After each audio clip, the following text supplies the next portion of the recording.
Oh, did we mess that up? It was slower than normal, but as long as we're all on rhythm. Yeah, I followed the rhythm of the count. Okay. Is there a delay? And also the rhythm of the night. Okay. And the rhythm is a dancer. Yeah, and a sweet romancer as well. And bad romance? Romancing the Stone. Stone Cold Steve Austin. Austin City Limits. No parking within city limits. I think this station is outside of the city limits. Shall we start this? Like a real bum. The bad clowns freak him out. This is the theme song of the podcast of the movie of the uncle of the nephew who's a dreamer and he can keep a job. We watch the movie by the minute and we talk about what's in it, but we want it to be different, so we added 2 more seconds. It's UHF 62. 60 second. UHF 60 second. Welcome back, one and all, to UHF 60 Second, the podcast where we talk about Weird Al Yankovic's 1989 movie, UHF, 162-second chunk at a time. Ladies and gentlemen, this podcast is essentially like letting your ears drink from the fire hose. My name is David Johnson, and I am joined by my co-host, Jonathan Carlisle. Say hi, Jonathan. Get a last name? Yeah. Hi, Jonathan. I thought maybe you were going to take care of that yourself. We're also joined today by somebody who you are all infinitely familiar with, Tom Fahey. How's it going? That's me.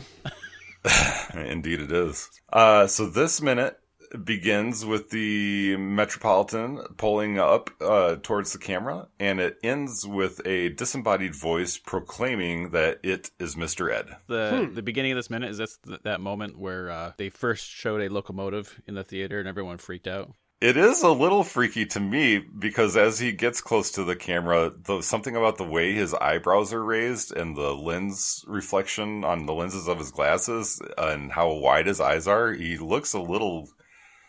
I wouldn't say quite possessed or something, but there's something a little off-putting about the look on his face when he pulls up. The way we have this minute split up, it kind of fooled my eyes for a second. But the car is moving and the camera is moving. As he's doing his creepo face, like the camera kind of moves up and to the left just a little bit. Mm-hmm. Like, is he going to hit me kind of a thing? I don't think it's a handheld shot, but I don't know if it was maybe a dolly shot where they weren't completely settled yet, or a crane shot where they weren't completely set. It looked like they weren't quite settled with the camera. It's a very irregular movement, and also not typical of the film. There's usually not movement like that with the camera work. So there. All right. Well, that's all my notes. Okay, good. UHF minute. I have a note that I really like Terry's keyboard brooch. I like that too. I think that's cool, and I think that's something that when I was younger I would have put on like my own coat. That's cool. She's hip. She's got the shoulder She's pads. got those nice bangs. Yeah, it is. She's dating Weird Al. I mean, come on. And her necklace seems to have... It kind of looks like maybe it's a name. I would assume. Yeah, it's definitely like text. I think it's roughly the right shape and amount of letters to say Terry, maybe? No? Does she play the keyboard? Does she play the keyboard? Well, not that specific keyboard. I mean, that'd be super cool if it was a little Dinkley thing, but... A little Peter Dinkley thing. No, I was just laughing at the keyboard. I guess as a music enthusiast, I think of it as a piano. Sure. Sorry I offended you there. So in my mind, we all know Weird Al is a musician, but is George a musician? I don't think that George is in this movie. I don't think we ever see him do anything musical at all, and it just doesn't seem like he's got imagination. He probably, I bet in his apartment, he has several musical instruments, and I bet he doesn't know how to play any of them, because what George has is imagination. He doesn't have patience or, drive, really. He's just got imagination. So he probably has picked up every instrument you can imagine and knows how to play none of them. I imagine they're all like instruments that are like boy yo yo yo yo yo, like those kind of instruments. Sure. Yeah, so when Terry comes over, he's like, "Oh, look at this new song I made," and it's just like he's like touching an accordion with his right hand, and he's kind of drumming on a thing with his left hand, and he's like pushing on something else with his foot, and it's just a big cacophony of nothing. Yeah. And Terry's just like, "That's great, honey." So Terry's not feeling it about the station. Bringing it back to the minute at hand. Did we forget to mention that I think last minute was the first mention of 62, which is where we get our namesake from and our format with the 62 seconds? Was that the crumpling of notes in English that we... Did you hear that? Sorry. I was looking at my last minute's notes and I crumpled them up.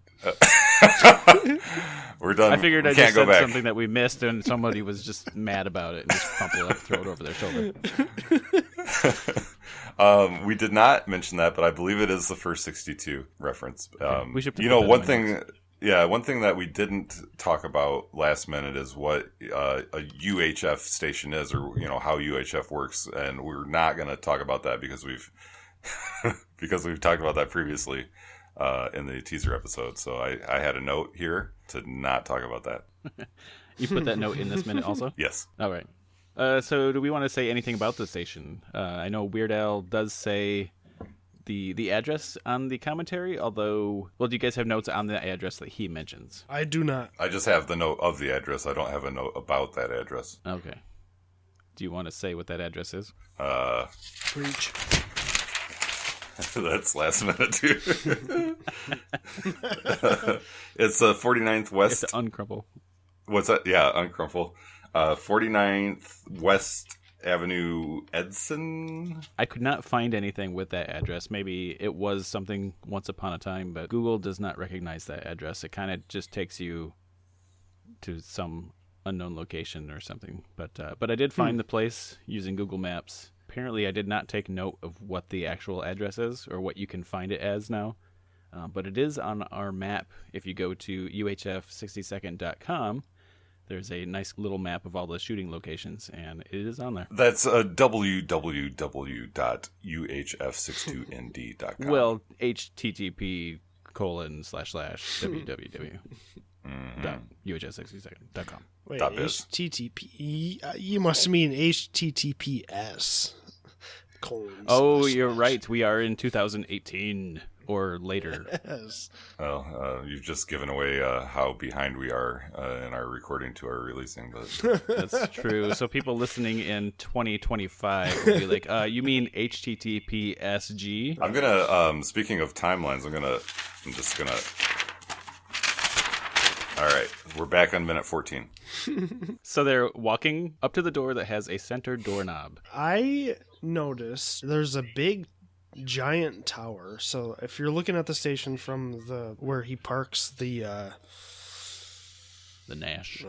I crashed that note up and threw it away. The Nash.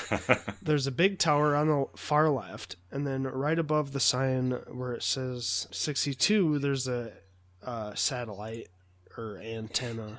What do you call that? Dish? A dish. Yeah, satellite dish. then- Dish, yeah.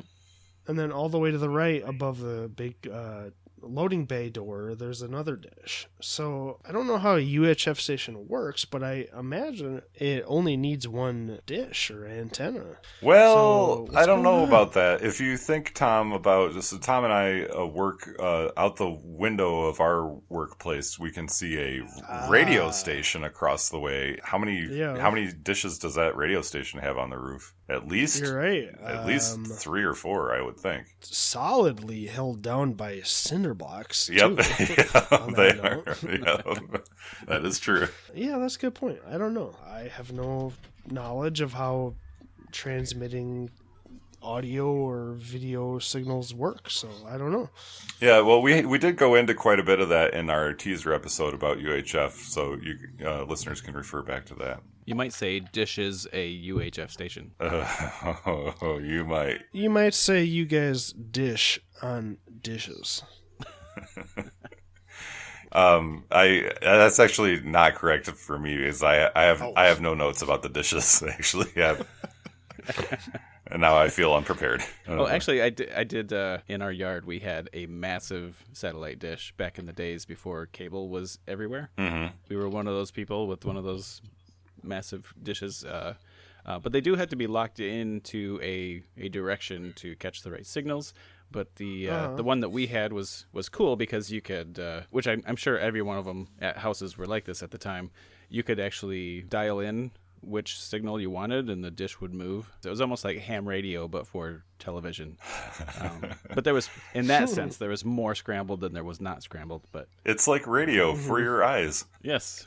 Speaking of, I guess I can kind of off the cuff dish on dishes a little bit. So you're talking about receiving signals. Where do these signals come from? They come from satellites.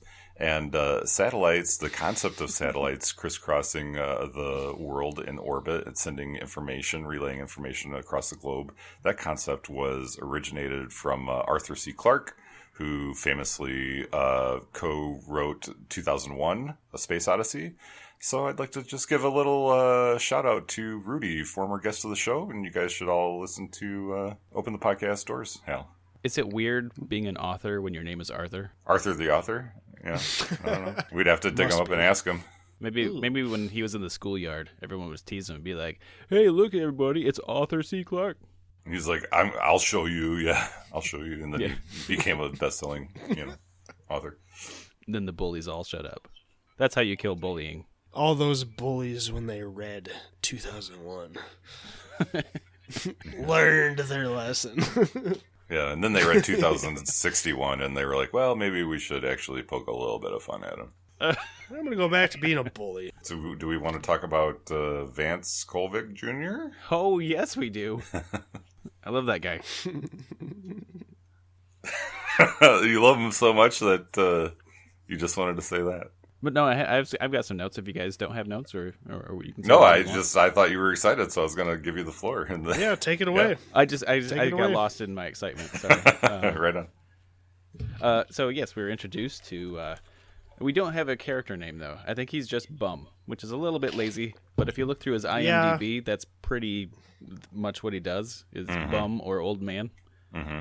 But yes, Vance Colvig Jr. He was married to Virginia G. Arslanian. They were married from August. Wait a minute, Virginia Arslanian? I'm sorry, what? Her name was Virginia. No, I was messing that up. She doesn't have 5 names. Oh, okay. I was trying to figure out how to pronounce that. Virginia G. Arslanian. I don't know what G stands for. Maybe it stands for Ginny, like her first name, Virginia. So she's Ginny. Virginia, Arslanian. Arslanian, yes. Okay. Arslanian, Ginny, Arslanian. He was the son of. Now, this is probably for an older generation, but apparently, Wikipedia seems to think that his dad was more famous than him. His dad. So this is Vance Colvig Jr. You would think his dad would be Vance Colvig the senior. I found that his name was Pinto Colvig, so I'm not really sure what's going on there. But his dad, Pinto Colvig, was the original Bozo the Clown before it got all commercialized and licensed and stuff like that. I hate it when clowns go commercial. Yeah. Sellouts. Actually, I really don't actually know how that worked because there was different Bozos, but did they have regions? Were they like regional Bozos? Or were they assistant to the regional Bozo?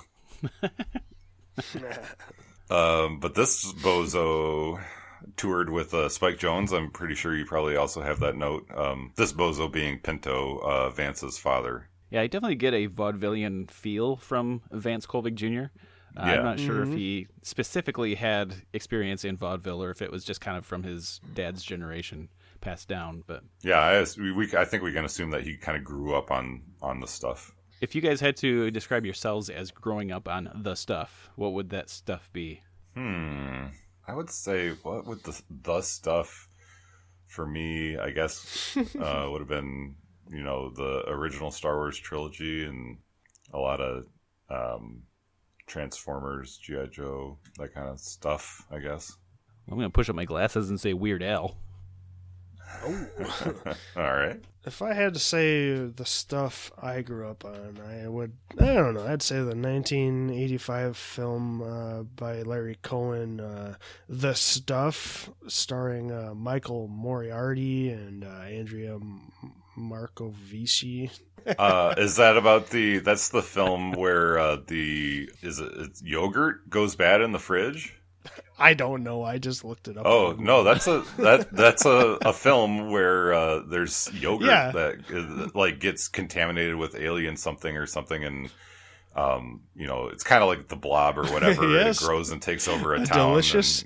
Well, I don't know about that. A They have to call out delicious, the mysterious military. goo that oozes from the earth. Yep.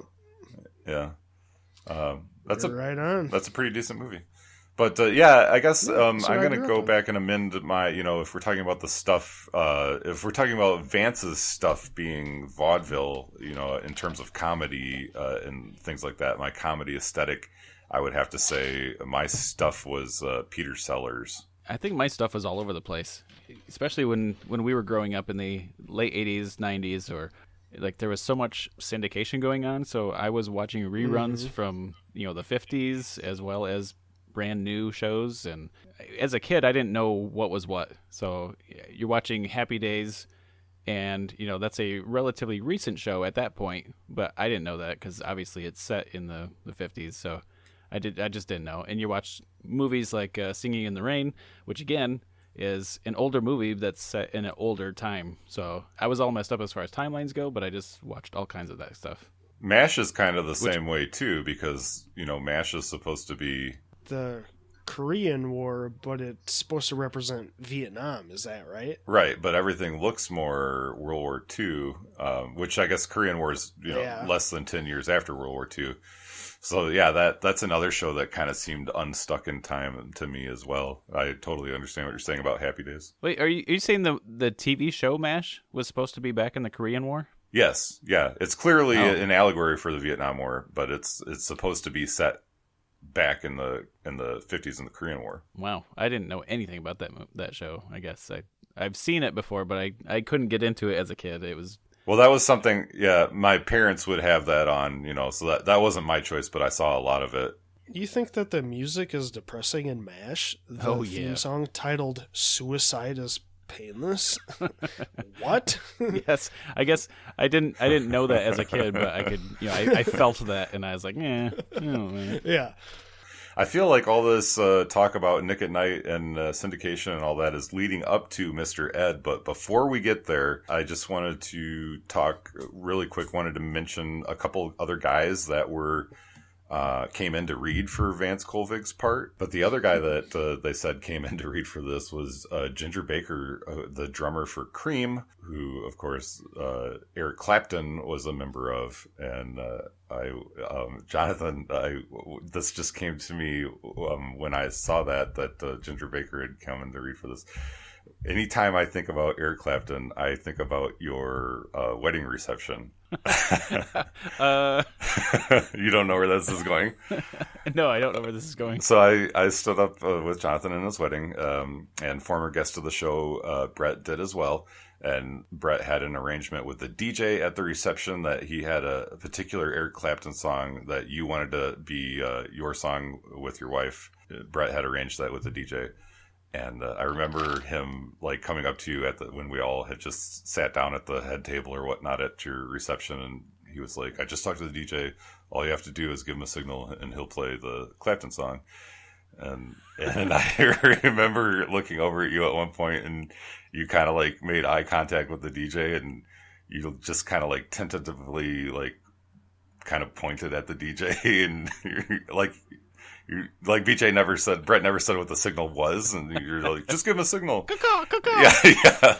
And so you just kind of pointed in the air very tentatively and kind of nodded your head very slightly. And I remember I cracked up inside. It was just funny to me at the time.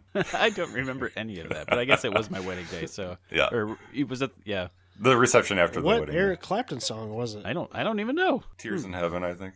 Oh. No. What? That would be weird. Yeah, that would be. I don't know. I don't remember what Eric Clapton song. I do remember that BJ arranged for him to play did the Culture Club. Do you really want to hurt me? Really? Do you really want to hurt me? Yeah. No. Your wedding was well before Wedding Singer popularized that as a wedding song. It wasn't it? No, it was after. Oh man, now I'm becoming unstuck in time. I'm gonna go. Now you're going to use Eric Clapton as a windshield wiper. Yeah. Anyway, okay. So those were other people that almost had Vance Kolvig's role. Is what I'm trying to say. Sure.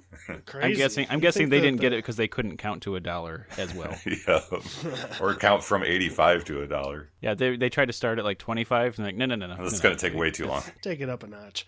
Too long. I do love that gag. There's this, dirty bum coming up asking for change, and just that subversion of like, no, he just wants change for $1. Mm-hmm. Yeah. I think you can tell he's got some money by the length, judging by the length of the lapels on his shirt. Like the longer the lapel, the more financially secure.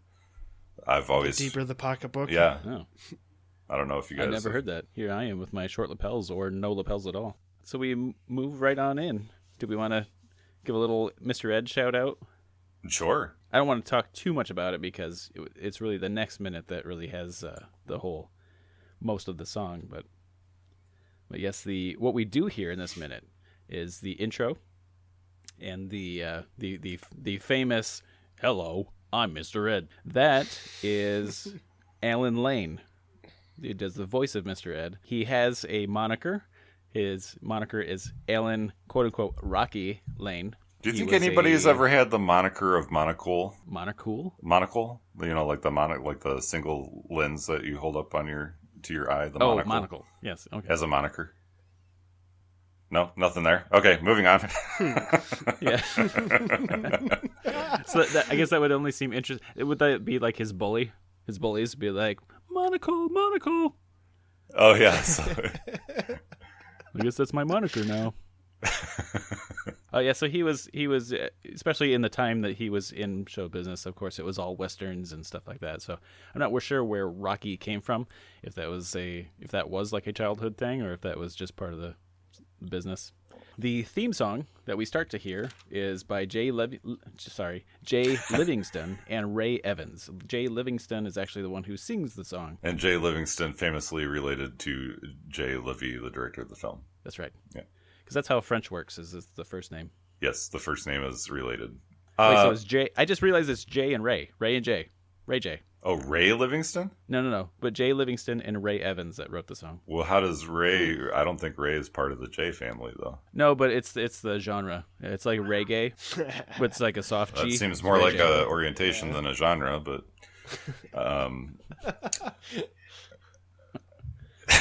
But it's a soft G. That's what makes it the genre. Something that I just now noticed while we're watching this at 56 seconds into this clip... right when he's opening the doors. This obviously was not the first take of Weird Al opening the doors, because you can see some greasy fingerprints on that door where he must have. That's funny because I noticed that, but I didn't think about it in a movie sense, a shooting sense. Yeah, because the door is clean except for just right there, which and in this shot that they actually use, he doesn't even touch that part. So. Yeah, you're right. So maybe that was like somebody that was dressing the set, or like there's a PA standing around like, reset the door, close the door, let's go again, and that PA was eating like fried chicken or something.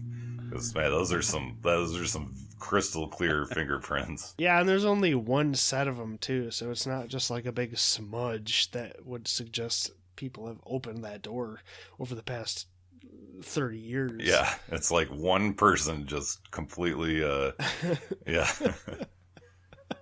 Yeah. Plus, this looks like it kind of looks like one of those like double swing doors where you push it from both sides. So why would you ever have to grab that part of it anyway?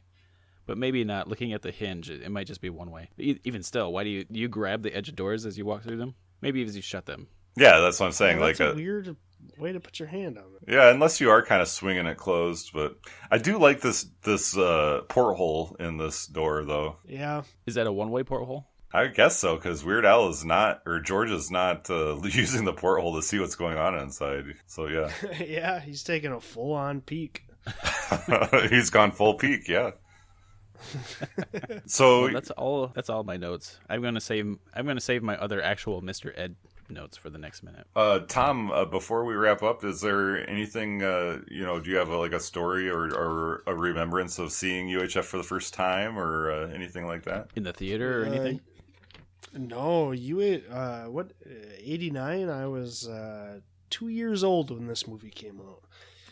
But I've listened to Weird Al as long as I can remember. I had all of his tapes handed down from my brother, and the first CD I ever bought was Running with Scissors. Yeah, I'm kind of a young man, but Weird Al has been a big part of my life since as long as I can remember. So you don't recall in particular the first time you saw the film? No, I was thinking about that the other day, and it's kind of like Star Wars. I just don't remember the first time. It's just always been a thing. You know what I mean? Right on. Let me ask you a possibly divisive question. So you like Weird Al? Do you have, some people like this movie, but maybe they're a little soft on his music, or maybe they like the music, but they've never seen the movie even, or something. Do you have a preference, or are you just like, I'm all in for all Weird Al all the time? Oh, all of it. I think he's a role model. I really think that everything he does is just funny, and I feel like he does what he wants, and yeah, all of it. I remember watching Al TV. Do you guys remember that? Yes. There's different iterations of it, actually, but... Yep. Yeah, and he would do the interviews with people where he would cut his own side love in those. with... Yeah, he's just a classic legend. I mean, I don't know how else to put it. I will have to remember to post it, but I think my favorite one of those interviews is with Eminem. When Eminem let him do the song, and then they were getting ready to do the video, and he was like, on second thought, no video. It's a little more crass than most of them, but he does that kind of for a reason, and it is very funny. I think that when I have an 11-year-old son who is very much into Weird Al, and I'm very proud of him for that, but I think that because I didn't ever want to be like, this is cool, so you should like it. Like with Star Wars. Like, I like Star Wars a lot, but my kids don't really give too much about it. But with Weird Al, I kind of was like soft on it, and I showed my son. I played him the music, and it was the same way I was when I was a kid, where he doesn't know the songs that Weird Al's parodying, but they're so funny. I mean, you don't have to know the songs, and it's just a testament to how funny Weird Al is and how great. I love him so much. Well, before we get overly wrought with emotion,